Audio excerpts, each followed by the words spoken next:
Hello, and welcome to the iTeach 808 presentation on socio-emotional learning and early childhood technology.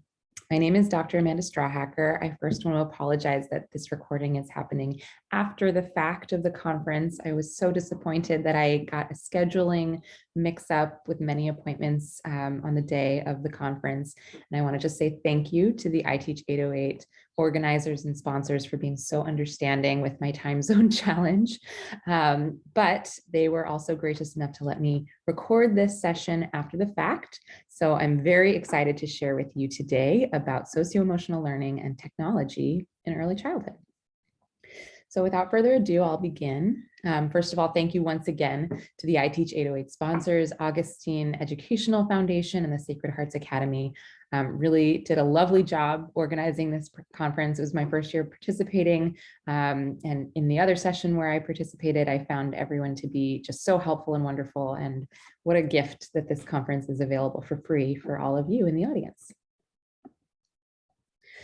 If the survey is still available, I encourage you to check out iteach808.com, where they were giving out Target gift cards in exchange for, or eligibility for winning a Target gift card in exchange for completing an attendee survey. So I definitely encourage you to do that if it's still available by the time you're viewing this recording. And now let's dive into the content. So once again, my name is Dr. Amanda Strawhacker. I have a PhD in child study and human development, and I currently work at Tufts University, where I'm the associate director of a graduate program that helps practitioners and graduate students consider ways to integrate technology in developmentally appropriate ways. I'm also a researcher at the DevTech Research Group, which I'll talk about at length throughout this presentation, so you'll become familiar with the DevTech Group as well. And at the DevTech Group and beyond, all of my research focuses on how to help pre-K to 8th grade students incorporate themselves in the world of STEAM. How can we develop curricula, technology, learning experiences that help all children from all backgrounds feel welcome, engaged, and capable in the world of science, technology, engineering, arts, and math, the integrated world of curiosity, problem solving, and designing better solutions for our world. So today specifically, I'm excited to talk with you about socio-emotional learning. We're first going to start with a few definitions. What do we mean by SEL? And then we're going to look more closely at how technology can be a tool that can support SEL in young children's learning. I'm going to share with you the Positive Technological Development Framework, or the PTD framework. You'll hear me refer to that acronym throughout. This was actually a framework developed by the director of the DevTech Lab, Dr. Marina Umashi-Bears at Tufts University. And I'll share resources with you about how to implement the framework, how to use it in your setting, and also how to learn more if you're curious about how it was developed and what the research is behind it. I'll share a very, very brief case study of one technology tool that I think is a great one to use for social emotional development and social play. And then I'll share, like I said at the end, I'll share a lot of PTD resources, more resources than you even knew we had available, than you probably even need, but it's a plethora of choices for you to look through and see what might be applicable for you in your setting. So let's get started. There's a lot of text on this screen, but I didn't think it was right to start a conversation about SEL without mentioning CASEL, the Collaborative for Academic, Social, and Emotional Learning. CASEL has been really leading the research on SEL for a long, long time now. And this is actually their model on the right of how you can see SEL broken down into constituent parts, which we'll talk through in just a minute. And within all of these aspects of socio-emotional learning, so self-awareness and self-management, social awareness and responsibility, or relationship skills and responsible decision-making, all of these sort of facets of SEL are developed within sort of concentric rings of a child's environment. So they focus mostly on classrooms, but then beyond that, there's also the school community, there's the family or home setting, and there's the broader community in which children are raising or are being raised and where they're developing. So all of these different layers of their environment are important for children's SEL, as well as the individual facets of what we mean by SEL. So I'm just going to read their definition because I think it's sort of a field standard explanation of what we mean by this topic. So they say SEL is the process through which all young people and adults acquire and apply the knowledge, skills, and attitudes to develop healthy identities, manage emotions, and achieve personal and collective goals, to feel and show empathy for others, establish and maintain supportive relationships, and make responsible and caring decisions for themselves and their communities. You can find a lot more information about their framework and how they apply it and the research that they do at their website, which is located right on this slide. But just to dive in a little bit more, I think it's really interesting how they break down SEL. So the two orange wedges on this circle diagram here, you can see are about self-awareness, understanding oneself, being able to name one's emotions, and self-management, being able to control oneself, being able to inhibit oneself from doing exactly what you want to do in the moment. So there's the orange, it sort of deals with what's happening inside the child. The green slices are about social awareness and relationship skills. So that's being able to understand and relate, empathize with others in your community, and also how to manage yourself so that you can dialogue with others, be a support system for others, and interact with them in a healthy way. Now, all four of those aspects of self and relationship management are going to be important for responsible decision-making. So that is basically the concept that once you have awareness and care of yourself and awareness and care of others, you can put all that information to bear in making responsible decisions that are going to be inclusive and helpful and that help everyone, especially in a learning community, really succeed and do their best. So I just wanted to start with that definition because I think there are two really important aspects of SEL that this KSEL definition focuses on. There are intrapersonal aspects of SEL. That means occurring within you as an individual, occurring with an individual mind. And there are also interpersonal aspects of SEL, occurring in exchanges between two or more people. So intrapersonal, or when a child is playing alone, imaginative play, working independently on something, is just as important and supportive of interpersonal or social experiences as, as any other kind of social experience that we could imagine. And I think it's important to point out because a lot of people sort of assume that SEL means we want everyone to be collaborating interactively and we want all of it to be harmonious. And that is, yes, a goal of SEL. But before we can dive into all of that collaborative social group dynamic, we want to make sure that children individually feel safe, feel in control, and feel aware of what's going on within their bodies. So we'll talk about intra and interpersonal skills a lot more as I introduce the PTD framework. But one setting that I want to point out where a lot of this kind of SEL learning takes place really naturally and authentically is the playground. We see children engage in so much of the same kinds of play that we're focused on in SEL learning when they're playing freely on a playground.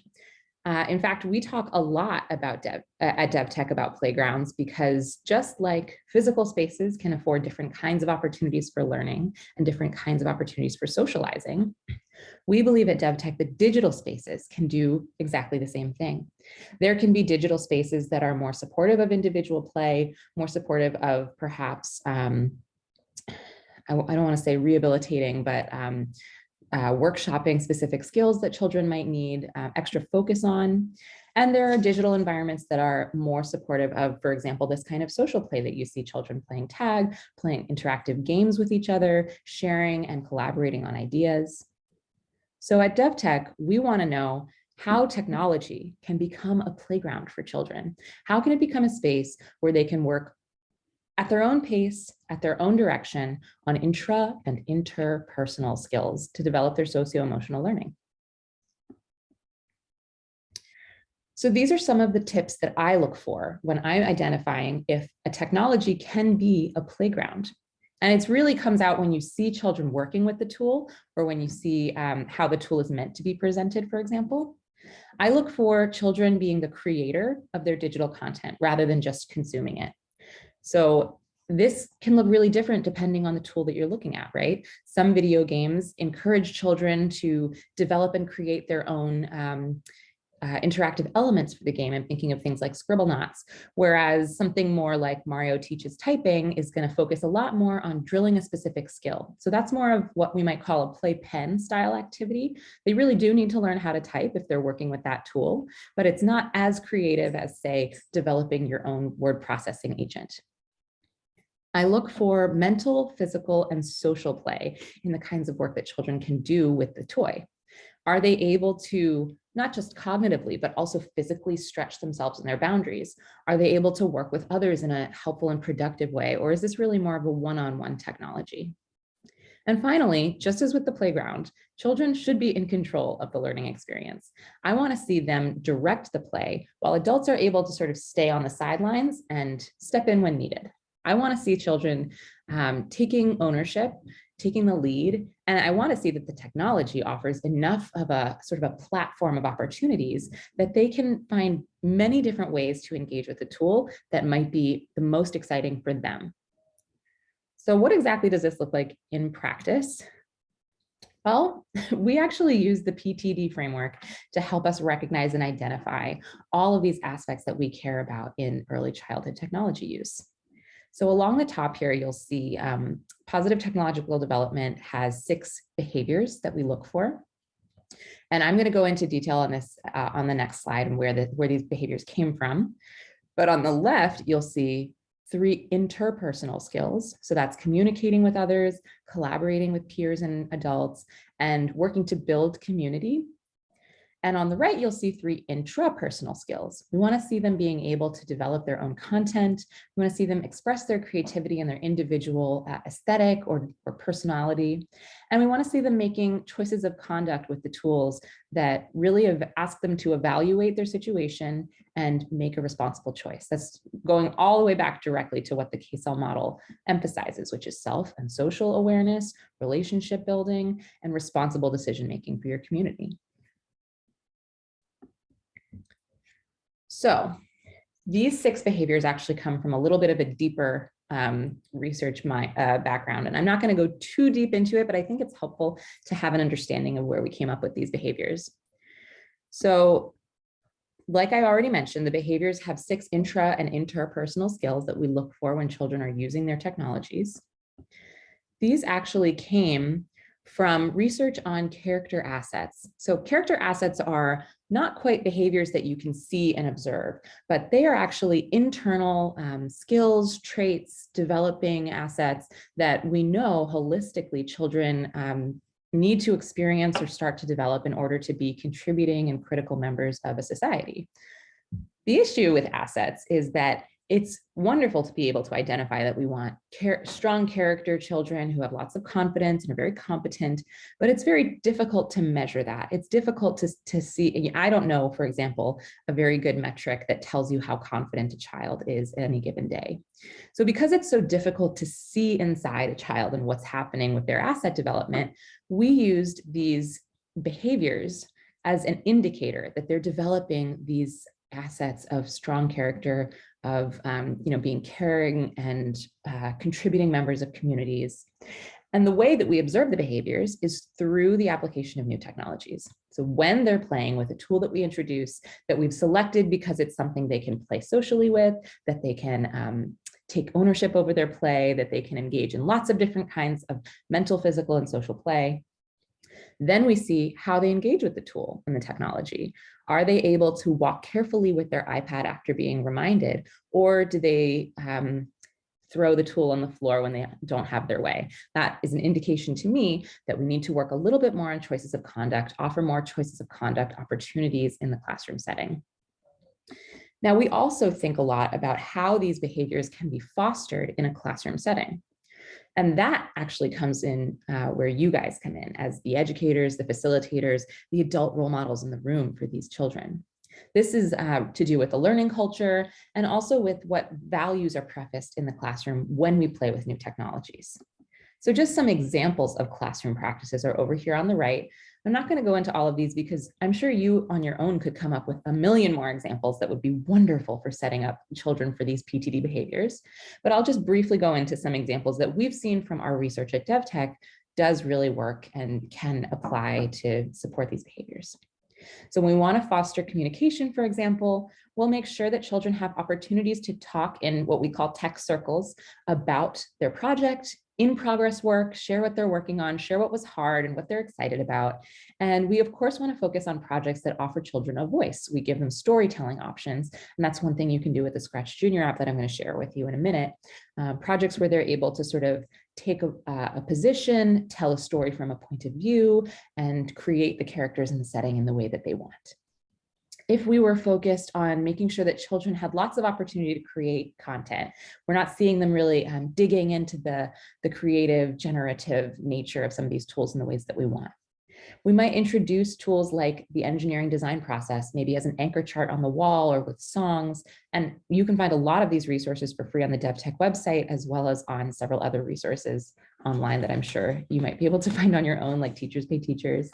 And you might introduce something like an engineering journal or a design journal that prompts children along every step of their process. You know, what questions are you asking when you're thinking about your design? Have you tested your design? How many times? What happened when you tested?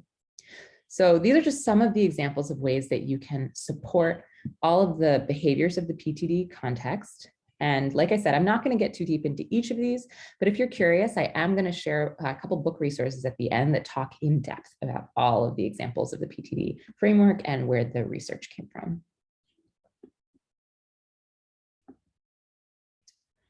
So I promised I was going to share one example of a tech tool that I think is a great playground to develop positive technological development in children.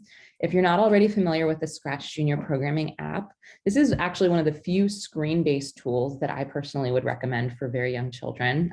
It's designed for children ages 5 to 7, but if you're curious about unplugged or screen-free ways to engage children in PTD, I actually highly encourage you to check back in the recordings of iTeach and look for Dr. Amanda Sullivan's presentation from Saturday of earlier this week, where she was talking all about unplugged ways to engage young children.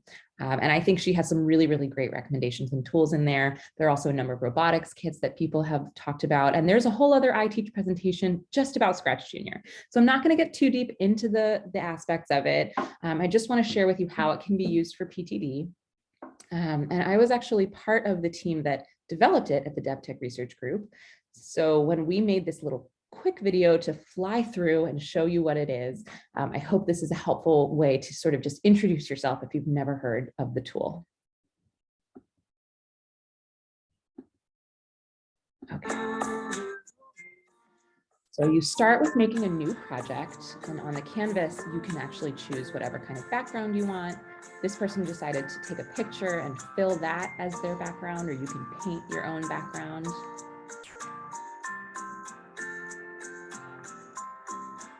You can also add characters to your project. In addition to the cat, you could even delete the cat. You could add any of the generated characters, or you could create your own. And now we're getting into programming blocks. So they're adding a start block, a movement block that hops up and down. You can use pink blocks to change the appearance of your character. And you can even use the green sound blocks to add sound or create and record your own. They're going to add a repeat loop around several of their programming blocks to make the sequence happen again and again. They're going to add an end loop and press the green flag to play.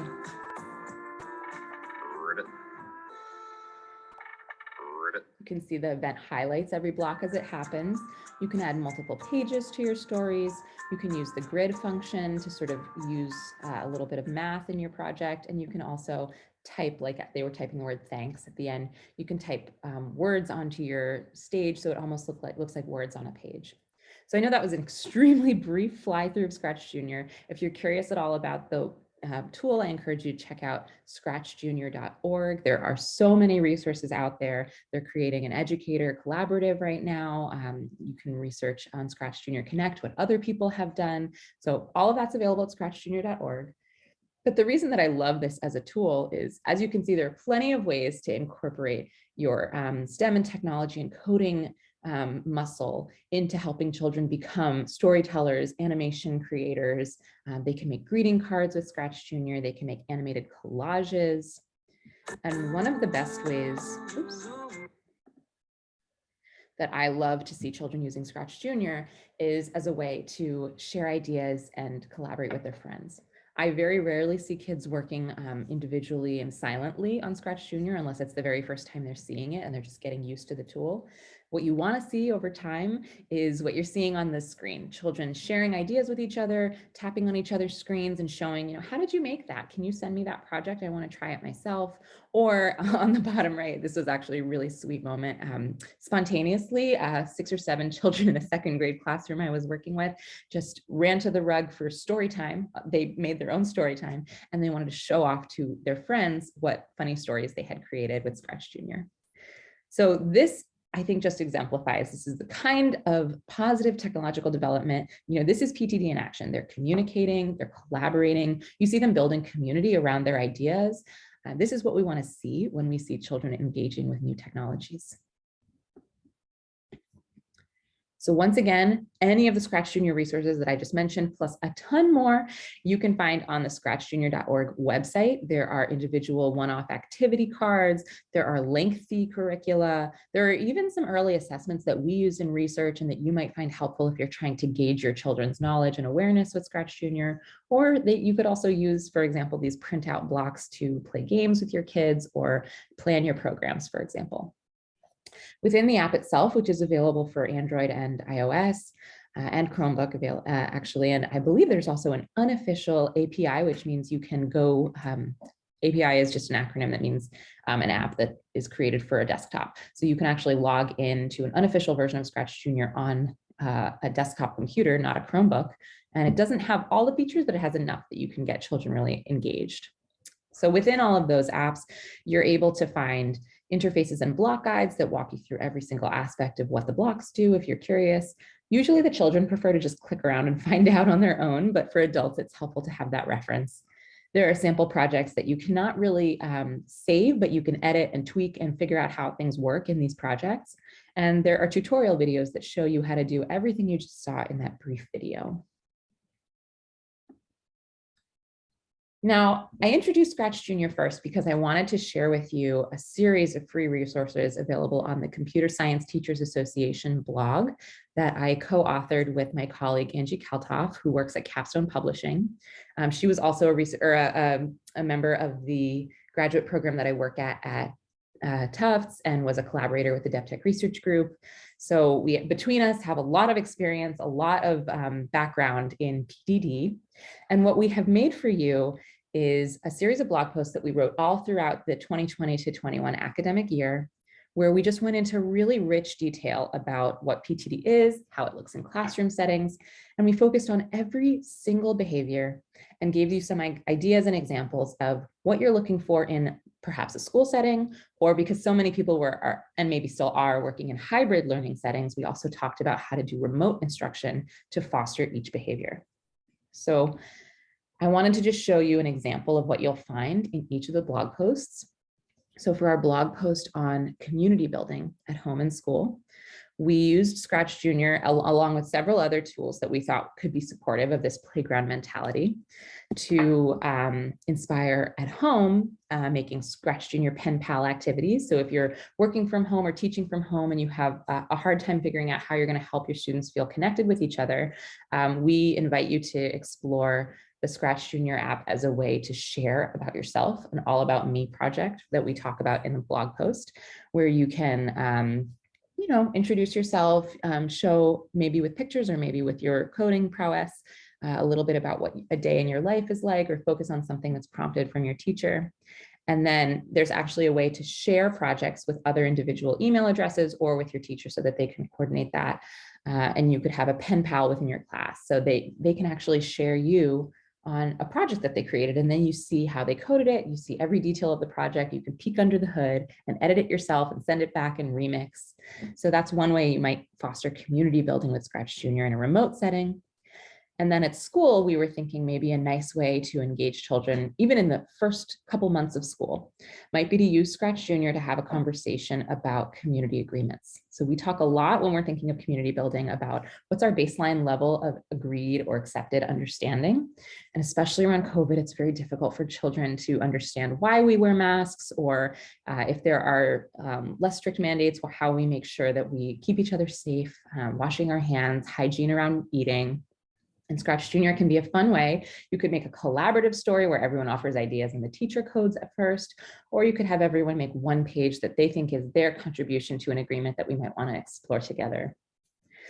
So as you can see, we use a lot of different tools, not just Scratch Junior, to suggest ways that you can support community building.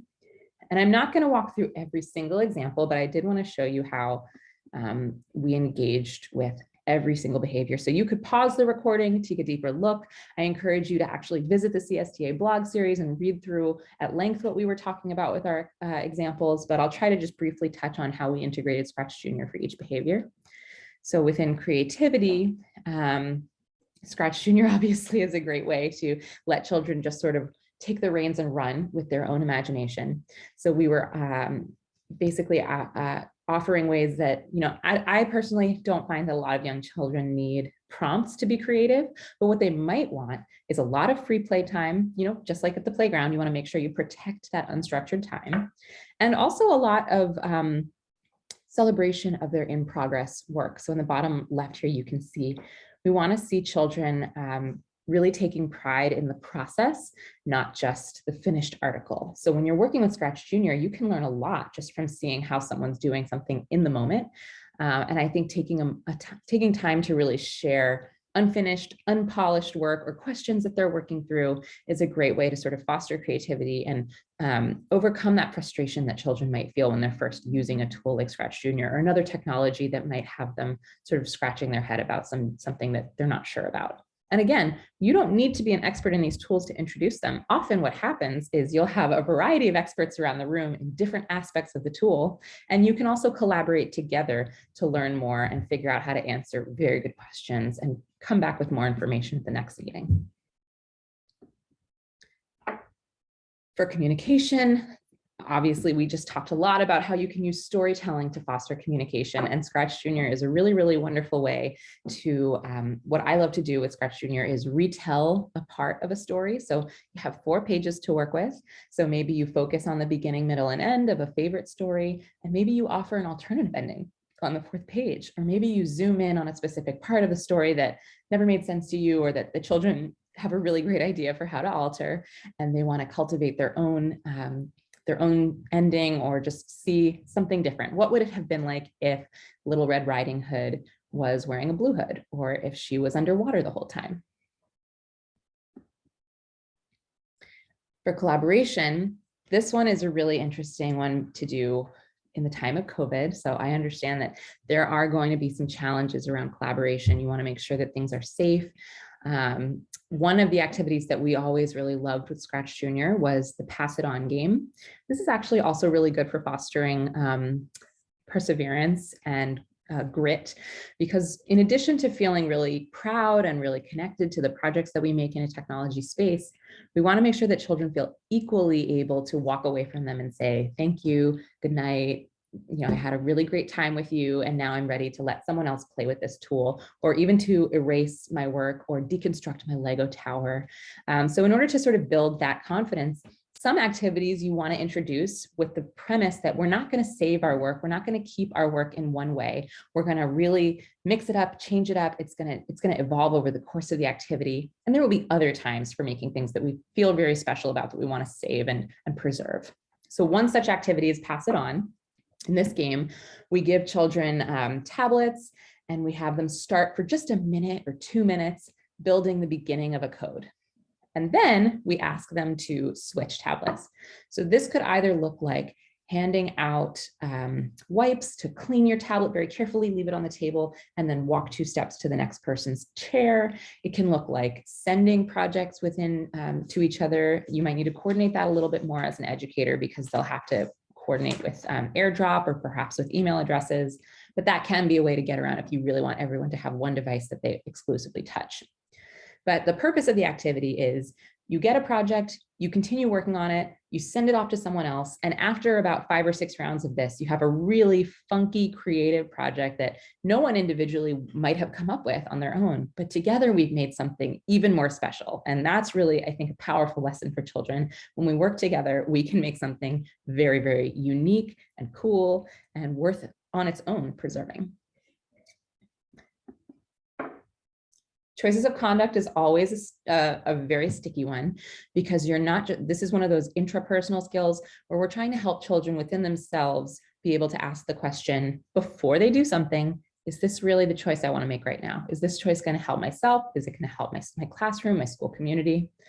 So one way that you can get at this, and I didn't mention Scratch Junior in this setting, but you could, for example, use Scratch Junior to help make a project to remind children about this.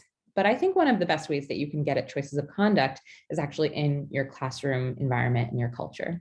So one way that you could do it is setting up community jobs so that every child feels like they have a very important role that they have to do, and everyone's counting on them and they take responsibility for it.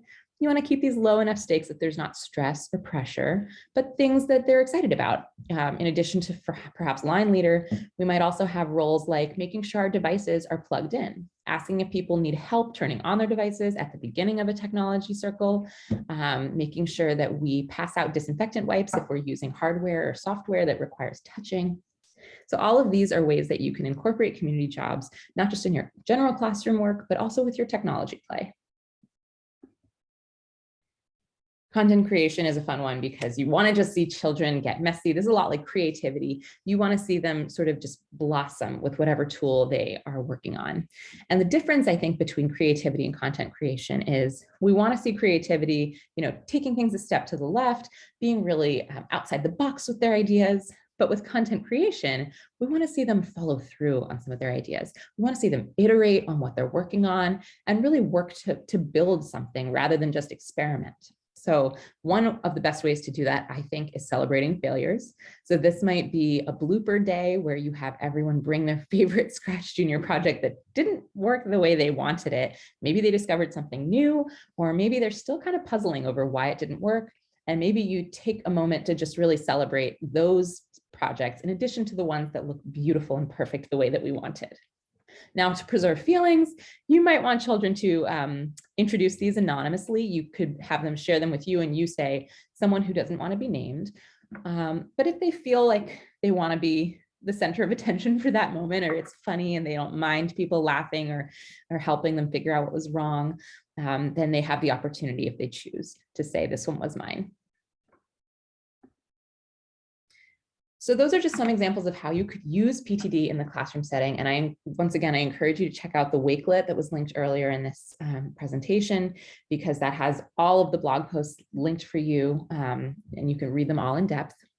I did also want to close with a few PTD specific resources that you could even use to facilitate conversation or to gather information from your classroom.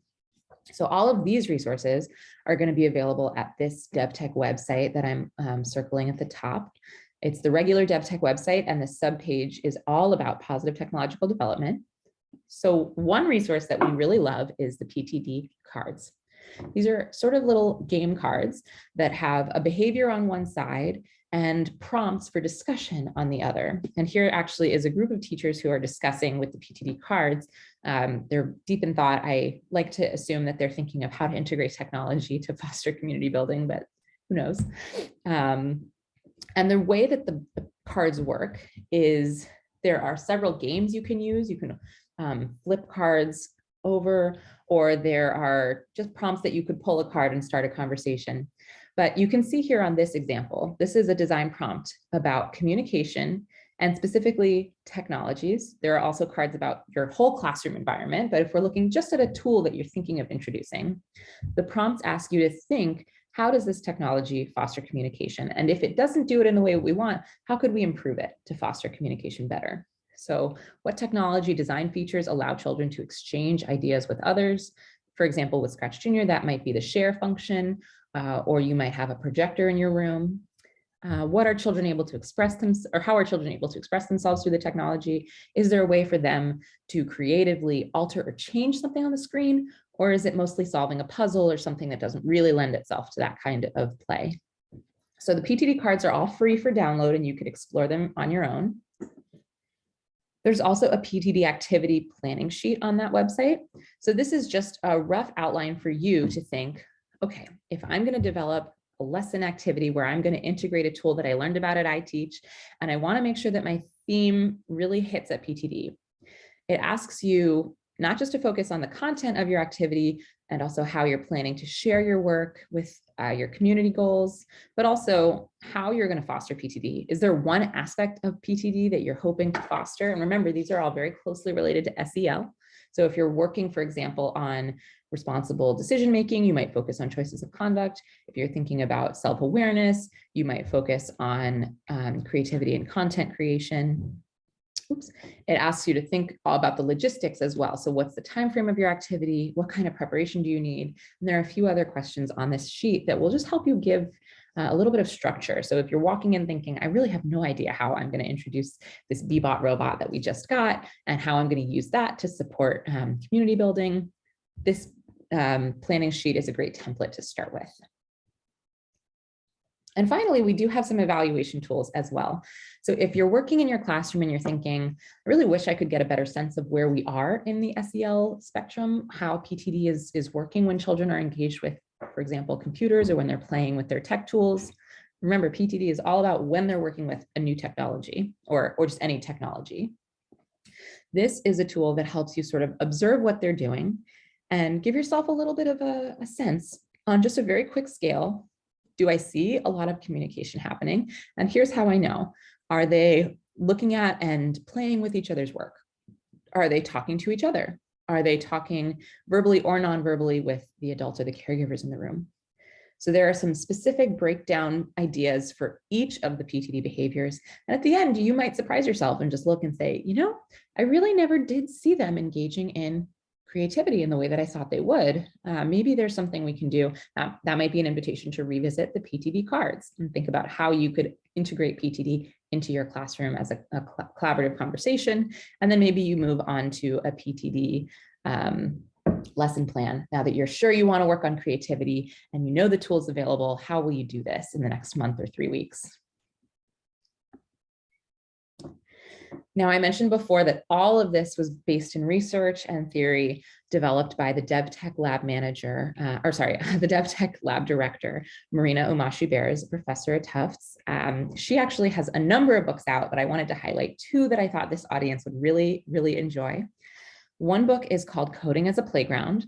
This is a really wonderful book for specifically thinking about how tools like Scratch Junior or other coding-based tools like robotics and softwares can help you engage in the PTD framework in early childhood, and what's the research behind it that says coding might be a helpful way to do this.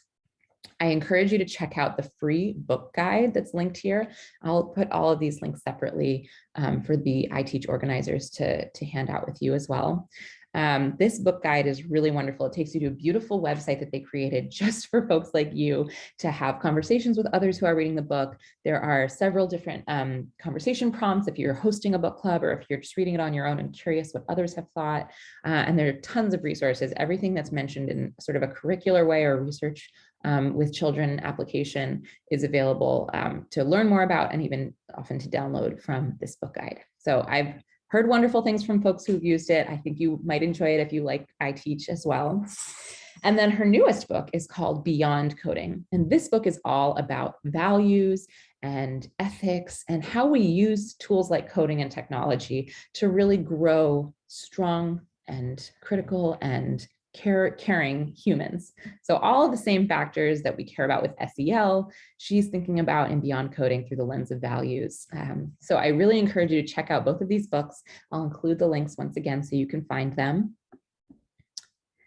And oh, I already did it. Here are all the links that I mentioned. And I'll make sure that for example, the book guide is included here as well. And I hope that you find these resources helpful from the blog series to all of the PTD resources to all of the research that came out of Dr. Bears' work. And that is everything I had for you today on socio-emotional learning and early childhood technology. I hope you found this presentation useful or interesting or helpful in some way. If you have any questions or you want to contact me directly, you can always contact me via email or find me on Twitter at ALStrawhacker.